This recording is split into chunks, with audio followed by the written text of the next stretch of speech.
Hello दोस्तों, नमस्कार। स्वागत है आपका हमारे YouTube channel the blue rays academy में। मैं हूं डॉक्टर अनूप सिंह बघेल और हाजिर हूं आपके सामने एक नए टॉपिक के साथ। आज का जो टॉपिक है वो है प्लाज्मा मेम्ब्रेन। आज बेटा हम लोग क्या पढ़ेंगे? Plasma membrane. प्लाज्मा मेम्ब्रेन बहुत इंपॉर्टेंट टॉपिक है और इसको आज हम लोग बहुत डिटेल में डिस्क्राइब करने वाले हैं। ठीक है, तो आप जानते हैं कि प्लाज्मा मेम्ब्रेन जो है वो क्या है? Outer covering of protoplasm. Outer covering of protoplasm. Protoplasm का बाह्य आवरण क्या कहलाता है? Plasma membrane. Outer covering of protoplasm is known as plasma membrane. Plasma membrane, outer covering of protoplasm is known as plasma membrane. तो protoplasm क्या है? Protoplasm क्या है बेटा? प्रोटोप्लाज्म किसको कहते हैं? वह सब कुछ जो सेल के अंदर पाया जाता है। वह सब कुछ जो सेल के अंदर पाया जाता है। वह सब जो सेल के कोशिका के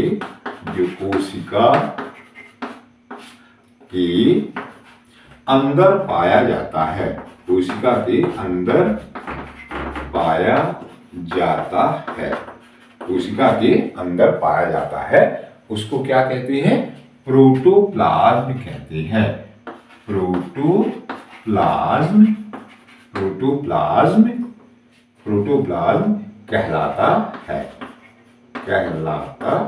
है। वह सब कुछ जो कोशिका के अंदर पाया जाता है उसको क्या कहते हैं?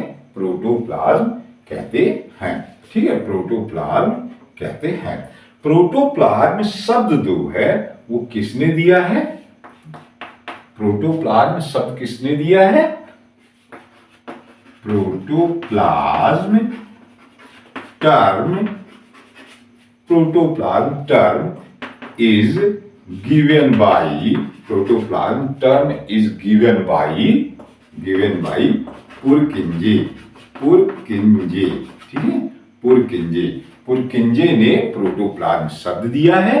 प्रोटोप्लाज्म क्या है? कोशिका के अंदर वह सब कुछ जो पाया जाता है प्रोटोप्लाज्म कहलाता है। प्रोटोप्लाज्म को जो कवर करने वाली ये झिल्ली है उसको क्या कहते हैं? Plasma membrane. ठीक है ना, उसको क्या कहते हैं? Plasma membrane. प्लाज्मा मेम्ब्रेन शब्द किसने दिया है? प्लाज्मा मेम्ब्रेन शब्द किसने दिया है बेटा? प्लाज्मा मेम्ब्रेन टर्म किसने दिया है? Plasma membrane term is given by Pfeffer नाम का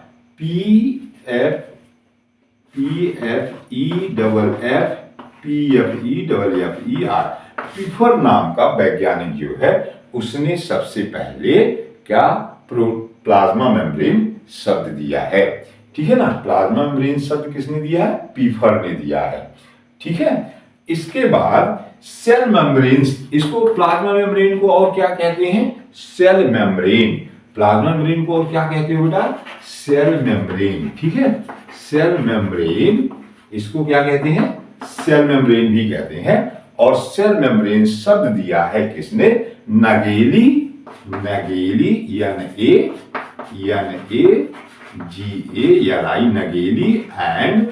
क्रेमर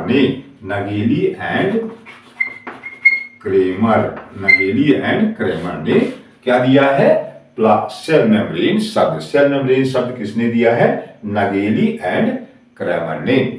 इसके बाद एक और नाम से इसको जाना जाता है, प्लाज्मा लेमा।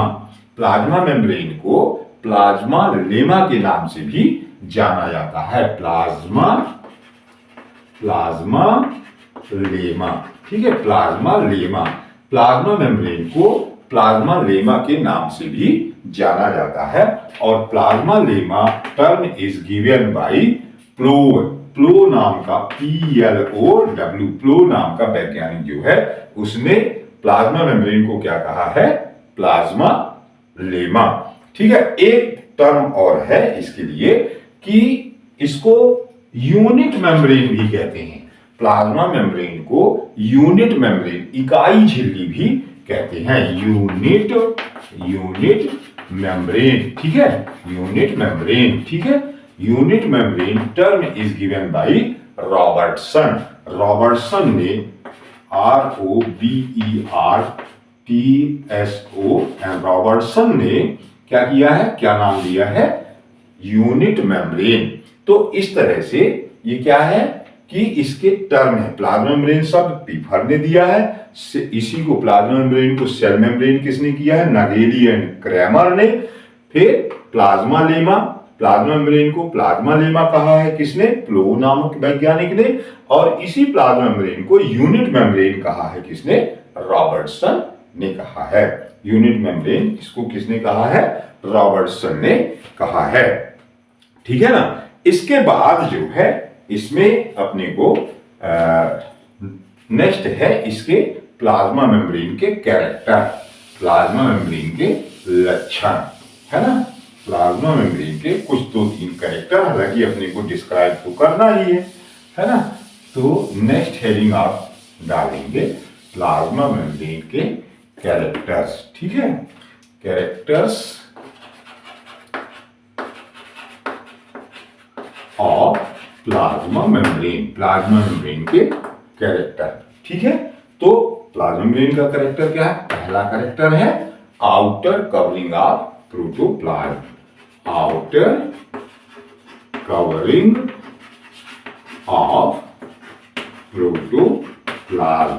प्रोटोप्लाज्म का बाह्य आवरण है प्लाज्मा मेम्ब्रेन। ठीक है ना, प्रोटोप्लाज्म का बाह्य आवरण जो है क्या है? Plasma membrane. ठीक है, दूसरा क्या है कि प्लाज्मा मेम्ब्रेन जो है कैसी होती है? प्लाज्मा मेम्ब्रेन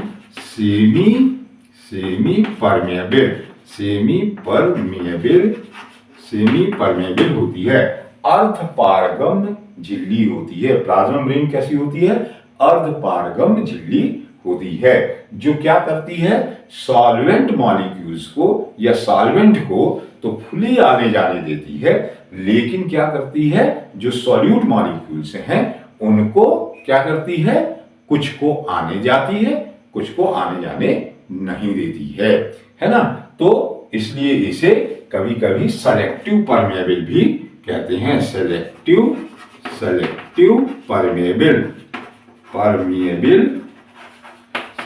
परमेबल भी ये होती है सेम।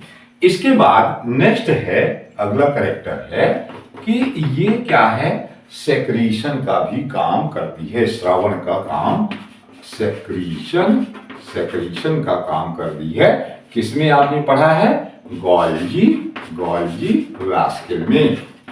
वैस्किल में आपने क्या पढ़ा है कि ये सेक्रीशन का भी काम करती है। बैक्टीरिया में आपने इसको क्या पढ़ा है कि ये क्या करती है? रेस्पायरेशन का भी काम करती है। किसमें? बैक्टीरिया में आपने बैक्टीरिया। ठीक है, और कहां पे? माइटोकॉन्ड्रिया में भी आप देखते हो, है ना। माइटोकॉन्ड्रिया में भी ये क्या है? रेस्पायरेशन के जो इलेक्ट्रॉन ट्रांसपोर्ट सिस्टम वगैरह है वहां भी ये काम करती है। केमिकल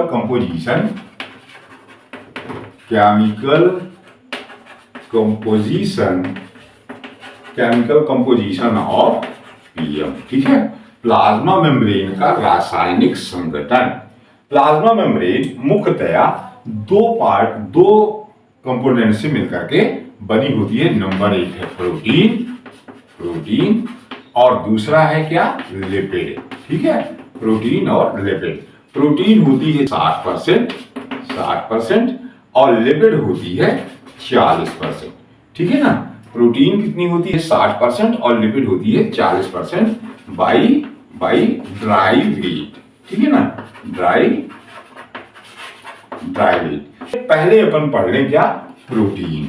ठीक है, प्रोटीन, प्रोटीन कितनी है, 60%।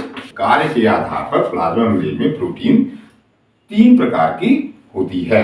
कौन कौन सी होती है, structural protein, structural protein, structural protein, enzymatic protein, enzymatic protein, और तीसरी है कैरियर प्रोटीन। ठीक है, कैरियर प्रोटीन।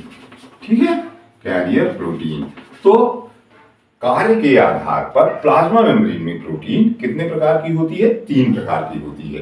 स्ट्रक्चरल प्रोटीन, ये क्या करती है, प्लाज्मा मेम्ब्रेन का संरचना बनाती है, प्लाज्मा मेम्ब्रेन का स्ट्रक्चर फॉर्म करती है। ठीक है ना, ये किसके लिए होती है, स्ट्रक्चर, स्ट्रक्चर बनाती है। ठीक है, स्ट्रक्चर बनाती है। ये वाली जो है, ये एंजाइमेटिक प्रोटीन, ये क्या करती है, एंजाइमेटिक क्रियाशीलता करती है, एंजाइमेटिक, एंजाइमेटिक एक्टिविटी, है ना, एंजाइमेटिक एक्टिविटी करती है। कैरियर प्रोटीन जो है, वाहक प्रोटीन, ये क्या करती है, ये इसमें प्लाज्मा मेम्ब्रेन में कुछ कैरियर होते हैं। ठीक है, जो कि वो क्या करते हैं, अंदर से बाहर और बाहर से अंदर मूव करते रहते हैं। वो आयंस को लेकर के अंदर से बाहर या बाहर से अंदर मूवमेंट करती है। तो इस तरह से प्रोटीन जो है कार्य के आधार पर 3 प्रकार की होती है, स्ट्रक्चरल प्रोटीन, एंजाइमेटिक प्रोटीन और कौन सी, कैरियर प्रोटीन। ठीक है, इसके बाद लोकेशन के आधार पर, स्थिति के आधार पर प्रोटीन जो है, स्थिति के आधार पर, अभी फिर सुन लेंगे, स्थिति के आधार पर या लोकेशन के आधार पर प्रोटीन 2 प्रकार की होती है। स्थिति के आधार पर प्लाज्मा मेम्ब्रेन में स्थिति के आधार पर प्रोटीन 2 प्रकार की होती है। On the basis of location, location के आधार पर प्रोटीन जो है वो कितने प्रकार की होती है, लोकेशन के आधार पर प्रोटीन 2 प्रकार की होती है। नंबर 1 है एक्सट्रिंसिक प्रोटीन, एक्सट्रिंसिक प्रोटीन, और दूसरी है इंट्रिंसिक प्रोटीन। ठीक है, इंट्रिंसिक प्रोटीन। ठीक है, एक्सट्रिंसिक प्रोटीन और इंट्रिंसिक प्रोटीन। एक्सट्रिंसिक प्रोटीन जो होती है वो क्या होती है, ये पेरिफेरल होती है, पेरिफेरल होती है, अर्थात कहां होती है, ये सरफेस में होती है, सरफेस, सतह में होती है। ठीक है, प्लाज्मा मेम्ब्रेन के ये किनारे किनारे या सतह में होती है। इसमें जो है, ये इसका उदाहरण जो है, उदाहरण spectrin protein, spectrin protein of RBC, spectrin protein of RBC, और ATPase, ATPase enzyme of mitochondria,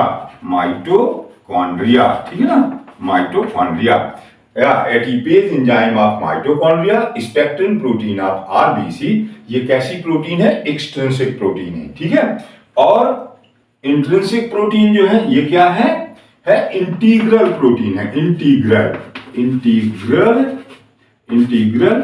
protein.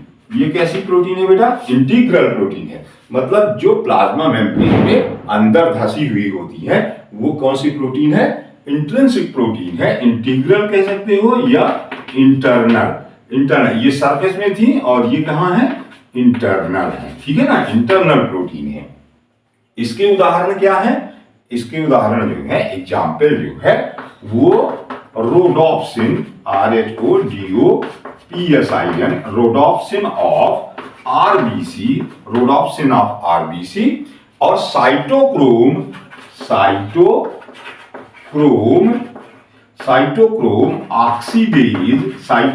Oxidase of mitochondria.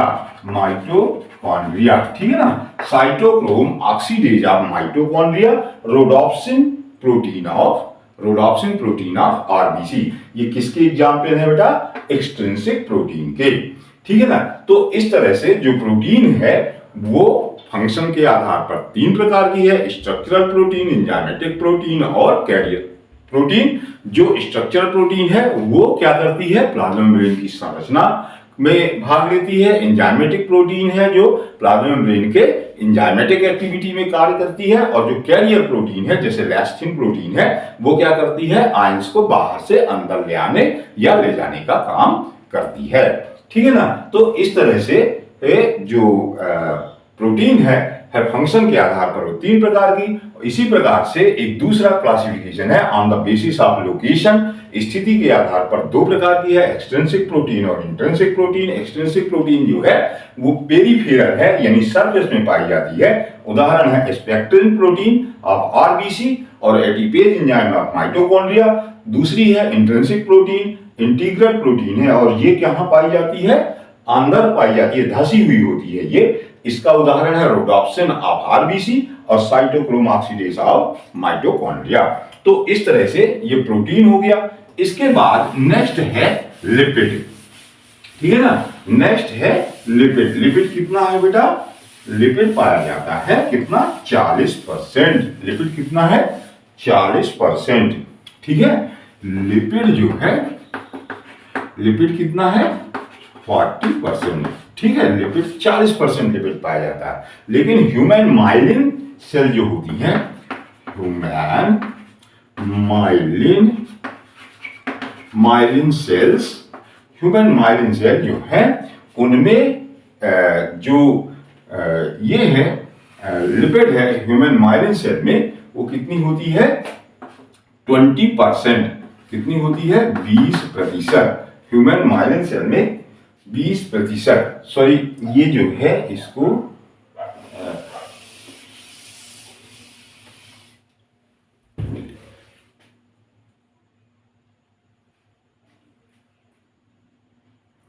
Lipid 40% होती है। लिपिड जो है ये प्लाज्मा मेम्ब्रेन में नेचुरल फैट नहीं होता। प्लाज्मा मेम्ब्रेन में नेचुरल फैट नहीं होता, नेचुरल फैट नहीं पाया जाता है ना, नहीं पाया जाता है। लिपिड 40% होती है प्लाज्मा मेम्ब्रेन में, प्राकृतिक वसा नहीं पाई जाती है। ठीक है ना। प्लाज्मा मेम्ब्रेन में जो लिपिड है, प्लाज्मा मेम्ब्रेन की लिपिड जो है वो 3 प्रकार की होती है। प्लाज्मा मेम्ब्रेन में 3 प्रकार की लिपिड पाई जाती है। प्लाज्मा मेम्ब्रेन में 3 प्रकार की लिपिड, 3 प्रकार की लिपिड पाई जाती है। प्लाज्मा मेम्ब्रेन में 3 प्रकार की लिपिड पाई जाती है। कौन कौन सी है, नंबर 1 है, पहला है कौन सी, फास्फोलिपिड। फास्फोलिपिड एक्चुअल में क्या है, ग्लिसरोफास्फोलिपिड है। ग्लिसरोफास्फोलिपिड है, ये कौन सी है, फास्फोलिपिड। वास्तव में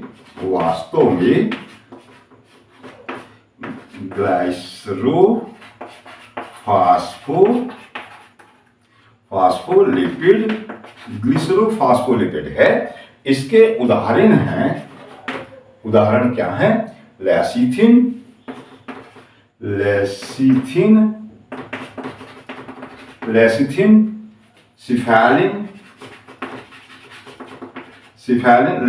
सिफैलिन और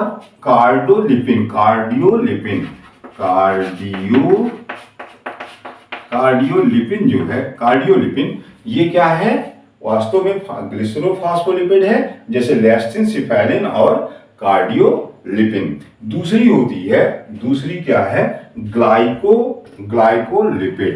ठीक है ना। ग्लाइकोलिपिड, ठीक है। ग्लाइकोलिपिड जो होती है, ग्लाइकोलिपिड ये कहां होती है, सेरिब्रोसाइड, ब्रेन में है ना, सेरिब्रोसाइड और गैंग्लियोसाइड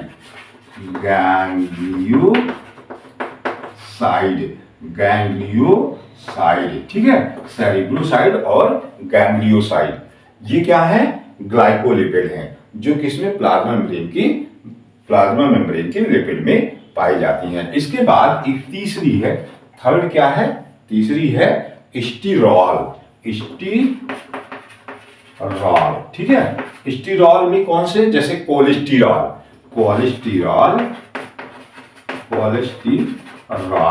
ठीक है ना। तो ये जो है 3 प्रकार की लिपिड होती है, फास्फोलिपिड, ग्लाइकोलिपिड और स्टीरॉल। फास्फोलिपिड वास्तव में ग्लिसरोफॉस्फोलिपिड है, लेस्थिन, सिपेलिन और कार्डियोलिपिड। और यहाँ ग्लाइकोलिपिड में ये क्या है, सेरिब्रोसाइट और गैंग्लियोसाइट इसके उदाहरण है, और स्टीरॉल के उदाहरण क्या है, कोलेस्टेरॉल, ठीक है ना। तो इस तरह के कोलेस्टेरॉल या स्टीरॉइड्स वगैरह जो है, स्टीरॉइड्स भी आप लिख सकते हो, ये किसके हैं, स्टीरॉल के उदाहरण हैं, ठीक है ना। तो इस तरह से ये जो है लिपिड जो है वो कितने प्रकार की पाई जाती है, 3 प्रकार की लिपिड जो है वो प्लाज्मा मेम्ब्रेन में मिलती है। प्लाज्मा मेम्ब्रेन में आपने लिखा है क्या, कि नेचुरल फैट नहीं पाया जाता। नेक्स्ट एक और इसका लिपिड का लिख लेंगे कि जो लिपिड है, लिपिड मॉलिक्यूल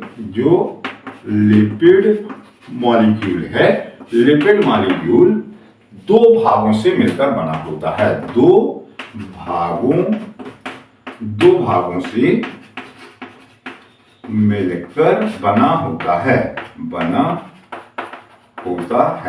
2 भागों से मिलकर बना होता है। नंबर 1 है, पहला क्या है, हेड, हेड, और दूसरा क्या है, टू टेल, ठीक है ना, 2 टेल, एक है हेड और दूसरा क्या है, 2 टेल्स, ठीक है।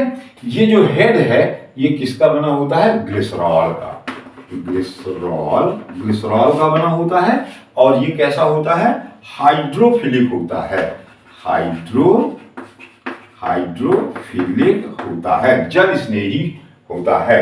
ग्लिसरॉल का बना होता है, हेड जो है क्या है, ग्लिसरॉल का बना होता है, और हाइड्रोफिलिक होता है, जल स्नेही होता है, ठीक है। जो टेल है ये संख्या में 2 है, पूंछ जो है वो 2 है, इस तरह का आप समझ लीजिए, ये हेड है और इसमें ये इस तरह के, ये क्या है, ये 2 टेल्स हैं, ठीक है, ये क्या है, 2 टेल है, और ये क्या है, ये हेड है, ठीक है। तो ये फैटी एसिड की बनी होती है, फैटी एसिड्स की बनी होती है, और ये कैसी होती है, टेल हाइड्रोफोबिक होती हैं। ये कैसी होती है बेटा, हाइड्रोफोबिक होती है। लिपिड मॉलिक्यूल 2 भागों का बना होता है, हेड होता है और 2 टेल होती हैं। हेड ग्लिसरॉल का बना होता है, हाइड्रोफिलिक होता है, जल स्नेही होता है, मतलब पानी में ये घुलनशील होता है, और 2 टेल होती हैं, फैटी एसिड्स की बनी होती हैं, और ये कैसी होती है, हाइड्रोफोबिक होती है, जल विरोधी होती है, मतलब पानी में ये घुलनशील नहीं होती, ठीक है ना। तो इस तरह से ये। अब इसके बाद नेक्स्ट है स्ट्रक्चर ऑफ, नेक्स्ट हेडिंग क्या होगी, structure of plasma membrane, structure of plasma membrane. Plasma membrane की संरचना को आप नेक्स्ट अपन पढ़ेंगे, structure of plasma membrane. Plasma membrane की संरचना, प्लाज्मा मेम्ब्रेन की संरचना को समझाने के लिए, प्लाज्मा मेम्ब्रेन की संरचना को समझाने के लिए प्लाज्मा मेम्ब्रेन की संरचना को समझाने के लिए कुछ मॉडल प्रस्तुत किए गए हैं, कुछ मॉडल प्रस्तुत किए गए हैं, जिन्हें 2 वर्गों में भिन्नित किया गया है, जिन्हें 2 वर्गों में भिन्नित किया गया है, जिन्हें 2 वर्गों में भिन्नित किया गया है। नंबर 1 है कौन से, पहले हैं लैमिलर मॉडल, ठीक है, लैमिलर मॉडल। और दूसरे हैं माइसेलर मॉडल, ठीक है, माइसेलर मॉडल, लैमिलर मॉडल और माइसेलर मॉडल। लैमिलर मॉडल जो ये है वो ये बताते हैं कि प्लाज्मा मेम्ब्रेन जो है वो कैसी है, लैमिलर संरचना है, ठीक है, वो रेखीय संरचना है एक तरह से, ठीक है। और जो माइसेलर मॉडल है वो ये कहते हैं कि प्लाज्मा मेम्ब्रेन माइसील्स की बनी हुई है, ठीक है। ये अपन डिटेल में इनको पढ़ेंगे। तो पहला अपन पढ़ते हैं लैमिलर मॉडल, ठीक है। लैमिलर मॉडल जो है वो अपेक्षाकृत अधिक मान्य है किसकी तुलना में, माइसेलर मॉडल की तुलना में। तो पहले अपन पढ़ेंगे क्या, लैमिलर मॉडल, ठीक है। इसके लिए पहला जो मॉडल दिया गया है वो है overtone model, overtone, OVERTON, overtone model, ठीक है ना, ओवरटोन मॉडल। ओवरटोन मॉडल, इसको ओवरटोन नाम के वैज्ञानिक ने प्रस्तुत किया था। ओवरटोन वैज्ञानिक जो है उन्होंने प्रस्तुत किया था, इसलिए उसी के नाम पे ओवरटोन मॉडल दिया गया है, ठीक है ना। तो ओवरटोन के अनुसार प्लाज्मा मेम्ब्रेन जो है एक लिपोइडल संरचना है, लिपिड की बनी हुई संरचना है। इसके अनुसार पीएम यानी प्लाज्मा मेम्ब्रेन जो है कैसी संरचना है, लिपोइडल स्ट्रक्चर है, ठीक है ना। ओवरटोन मॉडल के अनुसार प्लाज्मा मेम्ब्रेन एक कैसी है, लिपोइडल संरचना है, अर्थात पूरी की पूरी जो प्लाज्मा मेम्ब्रेन है वो किसकी बनी हुई है, लिपिड की बनी हुई है ना, लिपिड की बनी हुई है। ये किसकी बनी हुई है, लिपिड की बनी हुई है, ठीक है। दूसरा मॉडल, सेकंड मॉडल क्या है, दूसरा है Gorter and Grendel model, Gorter GORTOR, Gorter and Grendel model, Gorter and Grendel model, ठीक है, गॉर्टर एंड ग्रैंडिल मॉडल। इसको किसने दिया है, गॉर्टर एंड ग्रैंडिल ने, ठीक है, गॉर्टर एंड ग्रैंडिल, यही वैज्ञानिक है, उन्हीं के नाम पे ये दिया हुआ है। तो इन्होंने बताया या इस मॉडल के अनुसार प्लाज्मा मेम्ब्रेन लिपिड बाईमॉलिक्यूलर लेयर है, लिपिड मॉलिक्यूल को मैंने आपको बता दिया है वो कैसा होता है, उसमें एक हेड होता है और दो टेल होती हैं, तो वो दो लेयर का बना हुआ है, लिपिड बाईमॉलिक्यूलर लेयर है, ठीक है ना। तो इस तरह से ये जो है कैसी संरचना है, लिपिड बाई, इस तरह की संरचना है। गॉर्टर और ग्रैंडल ने बताया कि प्लाज्मा मेम्ब्रेन कैसी है, लिपिड बाईमॉलिक्यूलर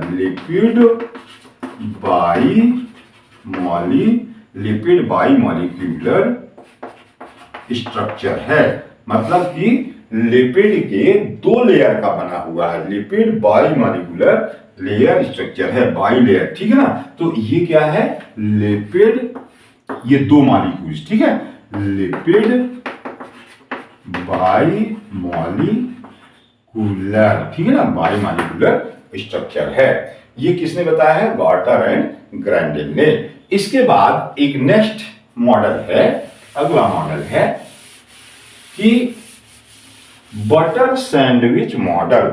नेक्स्ट मॉडल क्या है बेटा, butter sandwich model, butter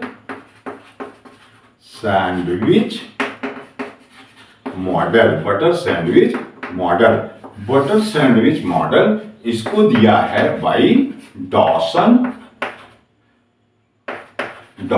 and Daniel, ठीक है, DANEILI, डॉसन एंड डेनिल, ठीक है, डॉसन एंड डेनिल ने बटर सैंडविच मॉडल दिया है।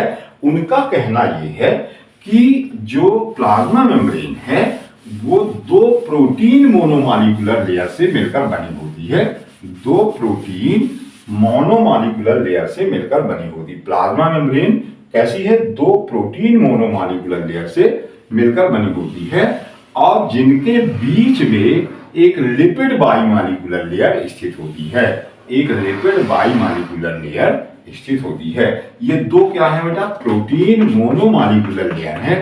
ये क्या है बच्चों, प्रोटीन मोनोमॉलिक्यूलर लेयर है। ये है प्रोटीन मॉलिक्यूलर लेयर, ठीक है ना।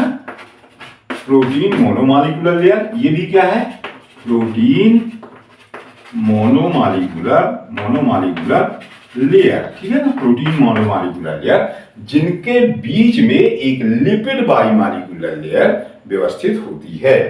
जिनके बीच में एक लिपिड बाइमॉलिक्यूलर लेयर, ये क्या है बेटा, लिपिड बाइमॉलिक्यूलर लेयर, ठीक है ना। लिपिड बाइमॉलिक्यूलर लेयर व्यवस्थित होती है, ठीक है ना। Butter sandwich model, Dawson and Denly ने कहा कि प्लाज्मा मेम्ब्रेन जो है दो प्रोटीन मोनोमॉलिक्यूलर लेयर की, एक प्रोटीन मोनोमॉलिक्यूलर लेयर, एक ये दो प्रोटीन मोनोमॉलिक्यूलर लेयर की बनी होती है, जिनके बीच में एक लिपिड बाइमॉलिक्यूलर लेयर स्थित होती है। इस प्रकार से आपने क्या पढ़ लिया कि प्रोटीन लेयर, लिपिड लेयर और प्रोटीन लेयर, मतलब कि जो प्लाज्मा मेम्ब्रेन है वो कैसी है, ट्रिपल लेयर संरचना है, 3 लेयर की बनी हुई संरचना है, प्रोटीन, लिपिड, प्रोटीन, है ना। तो चाहे आप ऐसे भी कर सकते हैं, प्रोटीन, लिपिड और प्रोटीन, ऐसे भी रहता है। तो 3 की है चूंकि, इसलिए इसको अपन नहीं वो करते हैं, ठीक है ना। प्रोटीन, लिपिड, प्रोटीन, ये जो है ये सही करेक्टर है, ठीक है ना। तो इस तरह से बटर सैंडविच मॉडल। इसके बाद नेक्स्ट है कि अगला जो मॉडल है वो है unit membrane model. Unit membrane model, ठीक है ना। यूनिट मेम्ब्रेन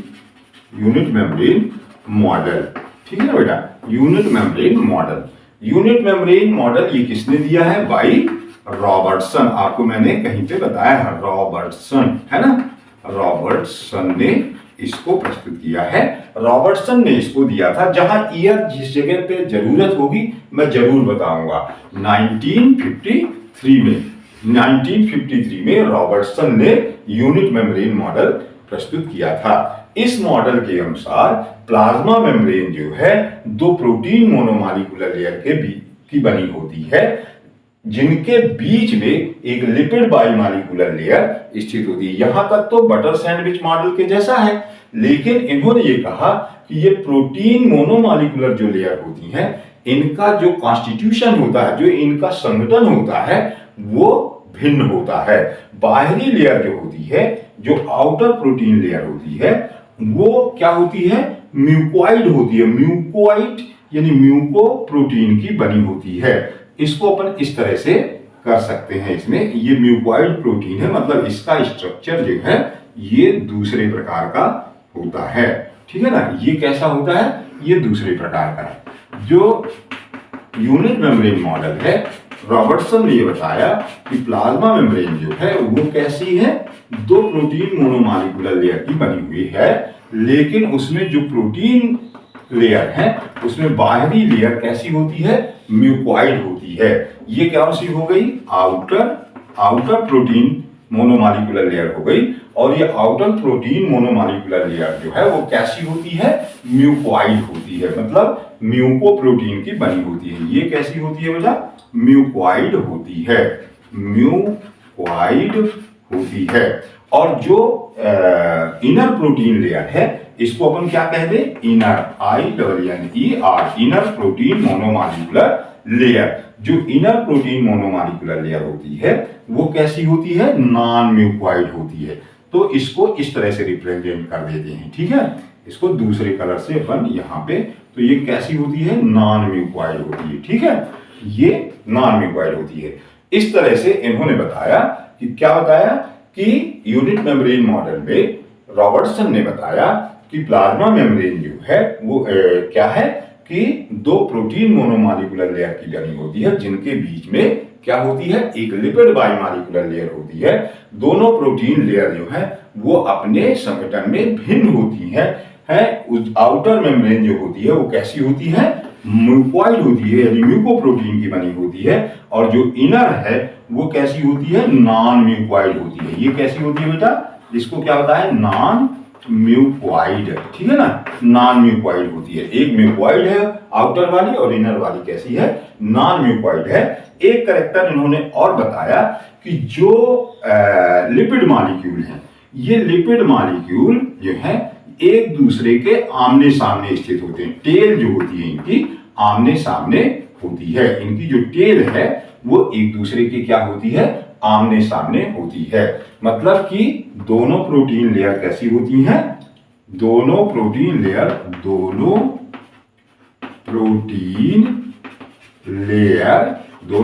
लेयर कैसी होती हैं, संगठन में भिन्न होती हैं, संगठन में भिन्न होती हैं, ठीक है ना, संगठन में भिन्न होती हैं। इनर क्या, आउटर कैसी होती है, आउटर लेयर जो है, आउटर लेयर क्या होती है, म्यूकोइड होती है, म्यूकोइड। और इनर जो है वो कैसी होती है, नॉन म्यूकोइड होती है, इनर नॉन म्यूकोइड होती है, नॉन म्यूकोइड होती है। और जो लिपिड लेयर है,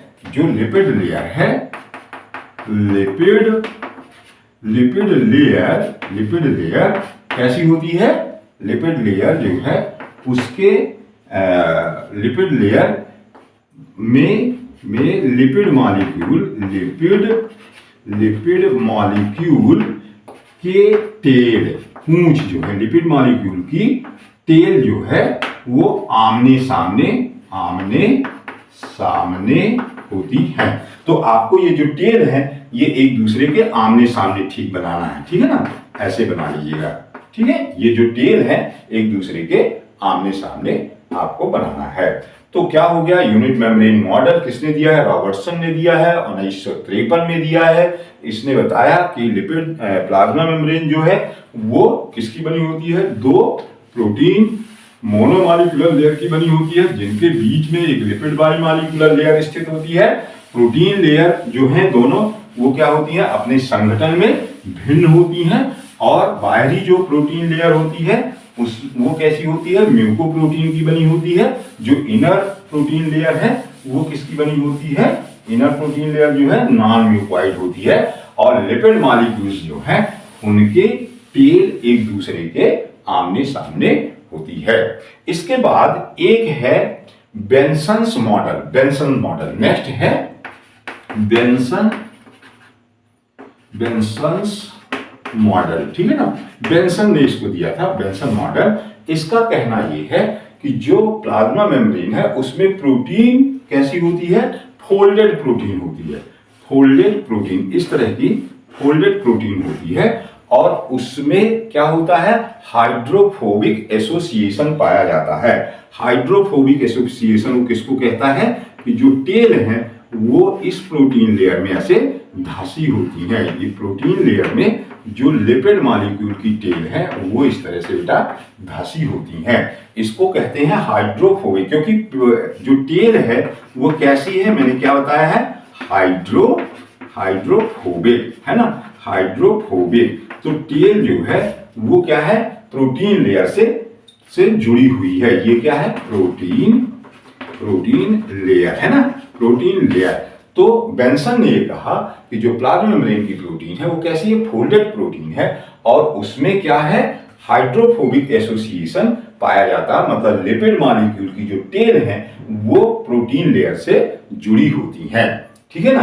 तो बेंसन ने क्या बताया कि प्लाज्मा मेम्ब्रेन की जो प्रोटीन है, प्लाज्मा मेम्ब्रेन की प्रोटीन कैसी है, फोल्डेड है, वलयित है, फोल्डेड है। और उसमें हाइड्रोफोबिक एसोसिएशन पाया जाता है, हाइड्रोफोबिक एसोसिएशन पाया जाता है। तो ये हो गया बेंसन मॉडल। इसके बाद नेक्स्ट है फ्लूइड मोजाइक मॉडल, बहुत इंपॉर्टेंट है, जो कि क्या है, अक्सर पूछा जाता है और बहुत ये सबसे अधिक मान्य है। फ्लूइड मोजाइक मॉडल जो है वो सबसे अधिक मान्य है। फ्लूइड मोजाइक मॉडल, ठीक है, fluid Mosaic model. Fluid mosaic model को किसने दिया है बेटा? सिंगर एंड, बहुत इंपॉर्टेंट है, सिंगर एंड निकोलसन ने, सिंगर एंड निकोलसन ने फ्लूइड मोज़ेक मॉडल दिया है। इन्होंने कब दिया था? 1972 में दिया है। सिंगर एंड निकोलसन ने फ्लूइड मोज़ेक मॉडल को कब दिया है? 1972 में दिया है। इन्होंने बताया कि प्लाज्मा मेम्ब्रेन जो है वो क्या है? लिपिड बाइमॉलिक्यूलर लेयर की बनी होती है, जिसमें प्रोटीन क्या होती है? इम्बीडेड होती है, धसी होती है। तो कुछ प्रोटीन जो है ऊपर सतह में होती है और कुछ प्रोटीन जो है उसमें इंटीग्रल होती है। जैसे अपन ने दो प्रकार की प्रोटीन पढ़ी, एक्सट्रिंसिक प्रोटीन और इंट्रिंसिक प्रोटीन। तो एक्सट्रिंसिक प्रोटीन जो होती है वो कैसी होती है? सतह में होती है, और जो इंट्रिंसिक प्रोटीन होती है वो इंटीग्रल होती है और धसी हुई होती है। इस तरह से प्लाज्मा मेम्ब्रेन एक मोज़ेक पैटर्न बनाता है, मोज़ेक, ठीक है ना। कहीं कहीं पे सतह में प्रोटीन है, कहीं कहीं पे धसी। जैसे आप जो है वो देखते हैं क्या? गुड़ की जो पट्टी देखते हैं, गुड़ की जो बनी लइया पट्टी होती है ना, उस तरह का देखते हैं। उसमें मूंगफली के दाने क्या रहते हैं? गुड़ की एक लेयर होती है, कुछ मूंगफली के दाने सतह पे रहते हैं और कुछ अंदर रहते हैं। वो ये क्या है? मोज़ेक पैटर्न है, ठीक है ना बेटा। तो इस तरह से इन्होंने क्या कहा कि जो प्लाज्मा मेम्ब्रेन है वो क्या है? लिपिड की बनी हुई है, और उसमें क्या है? उसमें जो प्रोटीन मॉलिक्यूल्स हैं वो कैसे होते हैं बेटा? धसे हुए होते हैं, ठीक है ना। उसमें प्रोटीन मॉलिक्यूल जो है वो धसे हुए होते हैं। तो ये क्या है? लिपिड लेयर है, ये इस तरह की लिपिड लेयर है ये। और ये मॉडल सबसे अधिक मान्य है वर्तमान में, ये मॉडल जो है ये सबसे अधिक मान्य है। तो ये क्या होगी बेटा? लिपिड लेयर हो गई, और इसमें ये क्या है? ये है प्रोटीन लेयर। तो ये धसी हुई क्या है?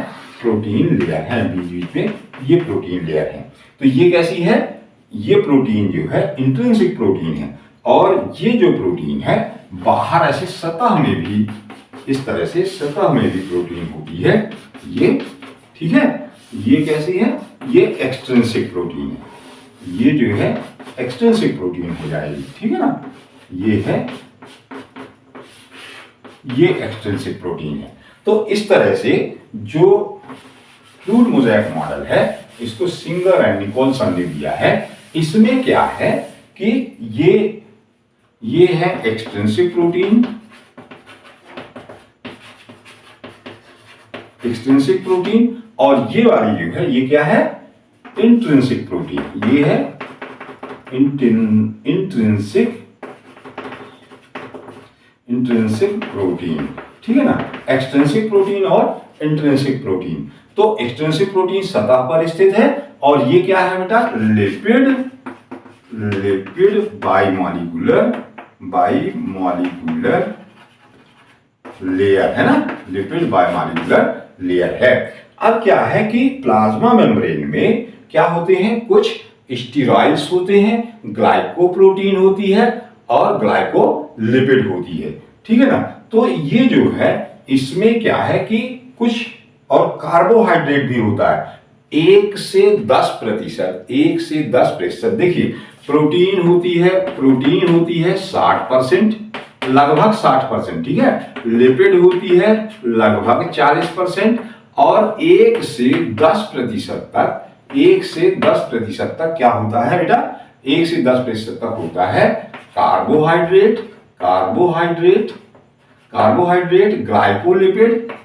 ग्लाइकोलिपिड और ग्लाइकोप्रोटीन, ठीक ना। ग्लाइकोलिपिड, ग्लाइकोप्रोटीन और कार्बोहाइड्रेट, इनकी मात्रा 1 से 10% तक होती है। लगभग ये मात्रा है, जो ये परसेंट की 60% और 40% है, ये 100 हो जाता है, लेकिन ये लगभग है। कुछ कम हो सकते हैं, कुछ ये कम हो सकती है, या ये ज्यादा हो सकती है, ये कम, ये तो इससे ये 1 से 10% क्या होते हैं? कार्बोहाइड्रेट, ग्लाइकोप्रोटीन और ग्लाइकोलिपिड, ठीक है। तो इस तरह से ये भी बीच बीच में, जैसे ये जो है ये क्या है? कार्बोहाइड्रेट है।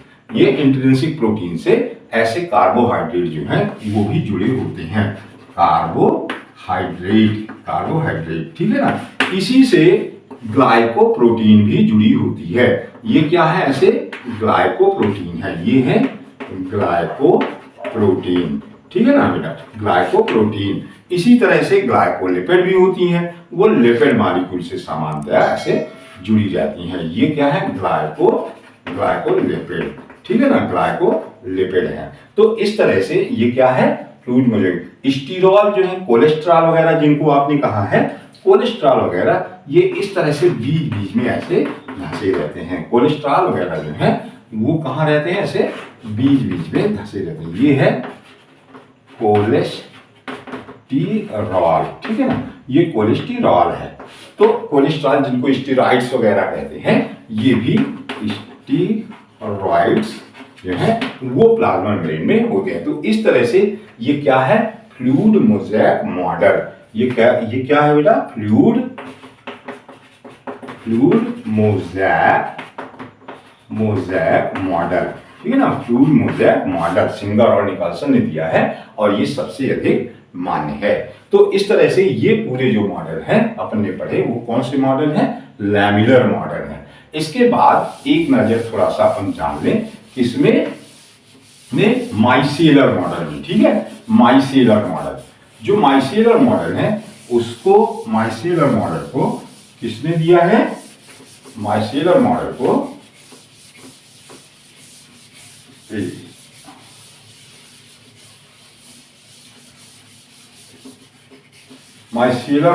दिया है हॉफमैन ने। ठीक है, माइसेलर मॉडल को दिया है हॉफमैन ने दिया है। कब दिया है? 1953 में। ठीक है, 1953 में हॉफमैन ने दिया है। इसका कहना ये है कि जो प्लाज्मा मेम्ब्रेन है वो ग्लोब्यूलर सब यूनिट की बनी होती है। ग्लोब्यूलर सब यूनिट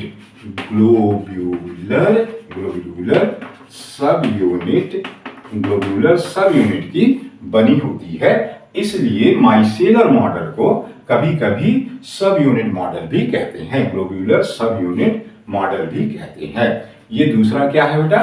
दूसरा अपन क्या देख रहे हैं? Micellar model. ठीक है ना, माइसेलर मॉडल हॉफमैन ने दिया है 1953 में। और उसका क्या कहना है कि ये प्लाज्मा मेम्ब्रेन जो है ग्लोब्यूलर सब यूनिट्स की बनी होती है। ग्लोब्यूलर सब यूनिट के कारण इसको माइसेलर मॉडल को कभी कभी क्या कहते हैं? ग्लोब्यूलर सब यूनिट मॉडल भी कहते हैं। ठीक है ना, ग्लोब्यूलर सब यूनिट मॉडल भी कहते हैं इसको। ठीक है ना, इसके बाद इसको देखिए, इसने ये कहा है कि ग्लोब्यूलर सब यूनिट, इन्होंने ये कहा कि जो सब यूनिट है, ग्लोब्यूलर सब यूनिट है, उसको माइसील कहते हैं। माइसील मतलब कि ग्लोब्यूलर सब यूनिट कहिए चाहे माइसील कहिए, प्लाज्मा मेम्ब्रेन माइसील की बनी हुई है। और ये माइसील में सेंटर कोर जो होती है, माइसील की जो सेंटर कोर जो होती है वो कैसी होती है? वो हाइड्रोफोबिक होती है। हाइड्रोफोबिक होती है। सेंट्रल कोर जो है वो कैसी होती है? हाइड्रोफोबिक होती है, मतलब वो जल विरोधी होती है। तथा इसकी बाहरी सरफेस जो होती है, माइसील की जो बाहरी सरफेस होती है, वो आउटर सरफेस जो होती है वो कैसी होती है? हाइड्रोफिलिक होती है। तो क्या होगा? इसका मतलब क्या है? और जो प्रोटीन है इसमें, माइसील जो है वो किसकी है? लिपिड की बनी हुई है। मतलब माइसील किसकी बनी है? लिपिड की बनी हुई है ना, लिपिड की बनी हुई है, क्योंकि इसमें दो पार्ट है। सेंटर कोर है जो कि हाइड्रोफोबिक है और जो आउटर सरफेस है वो क्या है? हाइड्रोफिलिक है। ठीक है ना, इसका मतलब ये है कि ये जो है ये इस तरह से माइसील जो है वो ऐसे, और इनके ये क्या है? ये जो है ये है माइसील। ऐसे ही ये दूसरी माइसील ऐसे, ये क्या है?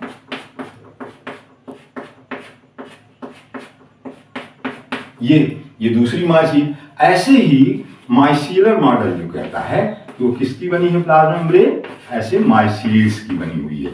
ये लिपिड की ये क्या है? माइसील है, और इनमें जो है ये देखिए ये इस तरह से ये माइसील की है। अब इसमें जो सेंटर कोर है मतलब क्या? ये जो टेल का रीजन है ये कैसा है? हाइड्रोफोबिक है, और जो इसके ये सरफेस का रीजन है ये कैसा है? हाइड्रोफिलिक है। मतलब जो लिपिड मॉलिक्यूल है, जो हेड है वो कैसे हैं? ग्लिसरॉल के बने हुए हैं, और जो टेल है वो फैटी एसिड की बनी हुई है। जो हेड है वो क्या है? हाइड्रोफिलिक है, जल स्नेही है, और जो टेल है वो कैसी है बेटा? वो कैसी है?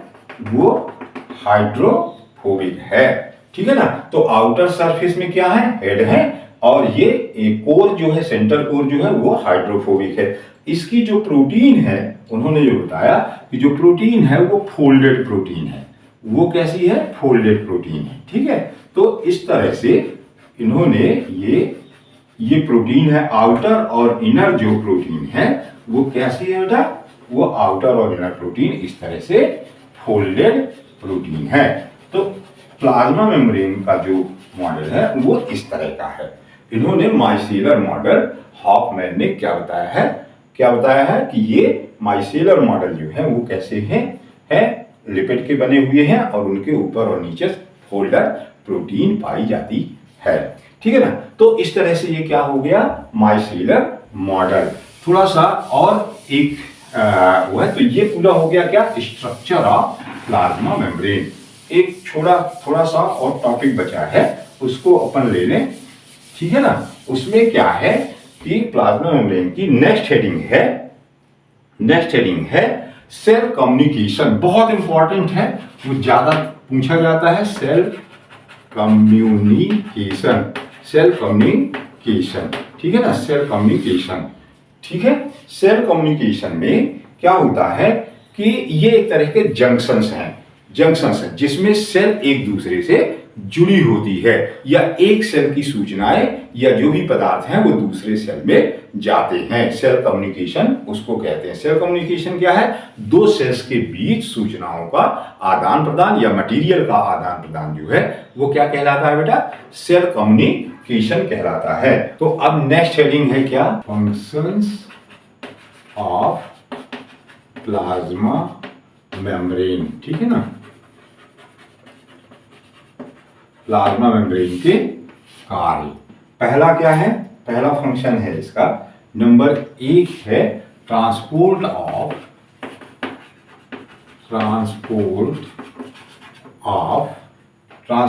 Of minerals. ठीक है ना? मिनरल्स, इसमें बहुत सारे क्या रहते हैं? कैरियर्स रहते हैं, वाहक रहते हैं, जो कि मिनरल्स या खनिज तत्वों को बाहर से अंदर या अंदर से बाहर लाने ले जाने का काम करते हैं। क्यों? क्योंकि ये कैसी होती है? सेमी परमेबल अथवा सेमी परमेबल अथवा सेलेक्टिव परमेबल है ना? सेमी परमेबल अथवा सेलेक्टिव परमेबल होती है, इसलिए ये क्या है? ट्रांसपोर्ट ऑफ मिनरल का काम करती है, नंबर 1। दूसरा क्या है कि ये रेस्पायरेशन का काम करती है। रेस्पायरेशन किसमें देखते हो बेटा? बैक्टीरिया और किसमें देखते हो? माइटोकॉन्ड्रिया वगैरह में। माइटोकॉन्ड्रिया की जो मेम्ब्रेन होती है, माइटोकॉन्ड्रिया की जो मेम्ब्रेन होती है वहां भी रेस्पायरेशन का काम होता है। बैक्टीरिया में जो प्लाज्मा मेम्ब्रेन होती है वहां भी रेस्पायरेशन का काम होता है। नेक्स्ट है हार्मोन्स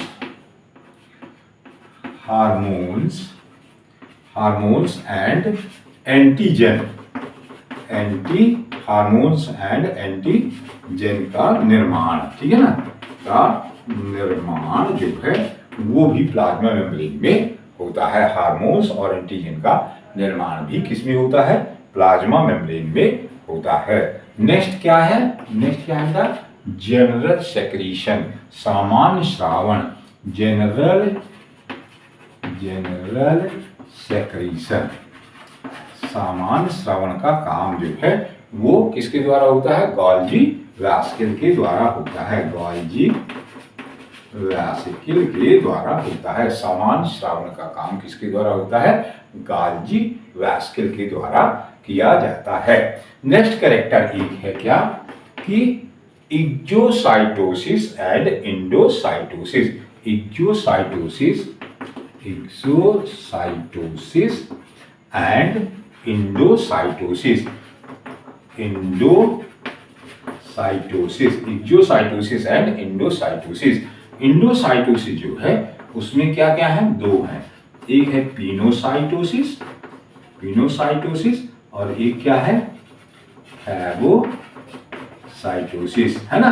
पिनोसाइटोसिस मतलब क्या होता है? जब प्लाज्मा मेम्ब्रेन से लिक्विड वगैरह जो है वो अंदर आती है तो उसको कहते हैं पिनोसाइटोसिस। इसी को क्या कहते हैं? Drinking of cell.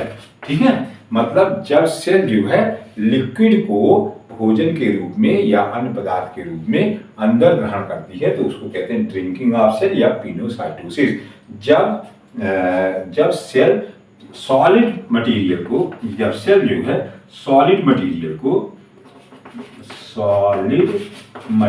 को ये सॉलिड भोज पदार्थ को अंदर ग्रहण करती है तो उसे कहते हैं फैगोसाइटोसिस। और ये काम पिनोसाइटोसिस हो चाहे फैगोसाइटोसिस हो वो प्लाज्मा मेम्ब्रेन के द्वारा किया जाता है। ठीक है, तो जब सेल किसी पदार्थ को चाहे वो लिक्विड हो व सॉलिड हो उसको अंदर ग्रहण करती है तो उसको कहते हैं एंडोसाइटोसिस। और जब सेल किसी पदार्थ को सेल से बाहर की ओर निकालती है, स्रावित करती है तो उसे कहते हैं एक्सोसाइटोसिस। ठीक है ना, तो एक कैरेक्टर ये हो गया। नेक्स्ट है रिस्पॉन्स टू केमिकल। अगला नंबर है रिस्पॉन्स टू केमिकल। ठीक है ना, नेक्स्ट है रिस्पॉन्स टू केमिकल। तो एक और इसका फंक्शन है रिस्पॉन्स टू केमिकल, है ना। रिस्पॉन्स टू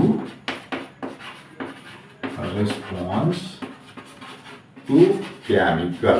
ठीक है, केमिकल रसायन के प्रति संवेदना। Response to chemical. तो जो बैक्टीरिया या प्रोटोजोआ है, बैक्टीरिया या प्रोटोजोआ जो है ये शुगर के प्रति शुगर के प्रति क्या करते हैं? आकर्षण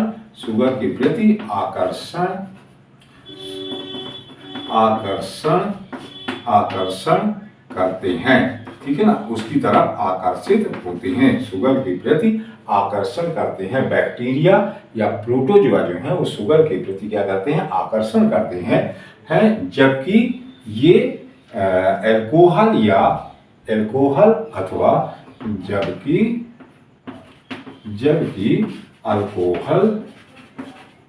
अल्कोहल अथवा एसिड्स के प्रति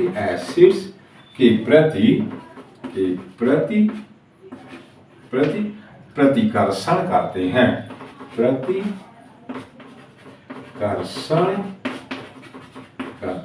हैं। उनसे दूर जाते हैं। ठीक है, तो ये क्या है? Response to chemical. यदि बैक्टीरिया और प्रोटोजोआ को शुगर सॉल्यूशन में रखा जाए तो ये ज्यादा ग्रोथ करते हैं। यदि अल्कोहल या एसिड में रख दिया जाए तो क्या होते हैं? उससे दूर जा भागते हैं या कि मर जाते हैं। तो इस तरह से ये क्या है? प्लाज्मा मेम्ब्रेन के फंक्शंस। ठीक है, तो आज का वीडियो इतना ही। यदि आपको मेरा वीडियो या मेरा पढ़ाना पसंद आया है तो आप सब्सक्राइब करिए, लाइक करिए और शेयर करना न भूलिए।